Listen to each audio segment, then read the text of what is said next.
Ligtas na nakabalik ng Pilipinas ang 25 Pilipinong naipit sa bakbakan sa Israel.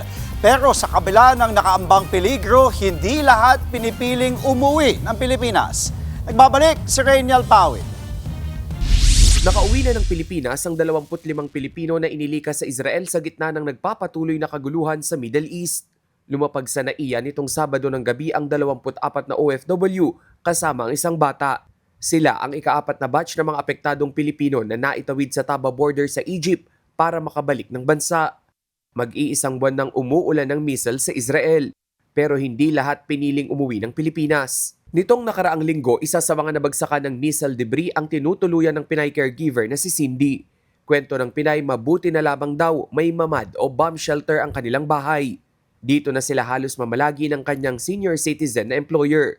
Sa una raw, pahirapan pang kumbinsihin ang kanyang alaga na pumunta sa bomb shelter. Because in the night, she don't like to get up every siren. I close the door. I hear the glasses of the windows. There's a burning smell in our house. Then after I open the mamad, I'm shocked of what happening outside the house. Isa lamang si Cindy sa nasa 30,000 Pinoy na nasa Israel. Pero sa kabila ng gulo, wala pang 1% ang nais umuwi ng Pilipinas. Sa tala ng Philippine Embassy sa Tel Aviv simula February 28, nasa 81 lang ang nagpalista sa repatriation. Kalahati sa bilang, mga pilgrims, estudyante at turista. Karamihan sa nagsasabi naman, they're not yet willing to leave kasi maganda yung trabaho dito.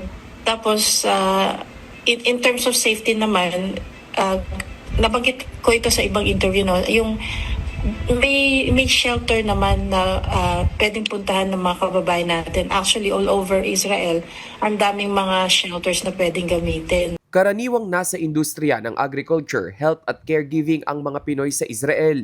Sa Saudi naman, nakuha na ng ilang Pinoy ang pagsabog sa Riyadh nitong Miyerkules ng gabi. Bumagsak ang missile debris sa isang residential community. Simula ng gyera, daang-daang missile at drone ang pinaulan sa Saudi. Pero marami rito na intercept ayon sa mga otoridad. Dahil sa patuloy na pag-atake ng Iran, idineklarang persona non grata ng Saudi government ang Iranian military attaché, assistant attaché at 3 pang Iranian embassy employee roon. Binigyan ang mga Iranian official ng 24 na oras para lisanin ng Saudi. Nagbabalita mula sa frontline, Rainiel Pawid, News 5. Mga kapatid, Andre Felix po, iba na ang may alam at may pakialam sa panahon ngayon. Para po sa tuloy-tuloy na balitaan sa frontline kahit weekend, mag-follow at mag-subscribe na sa social media pages ng News 5.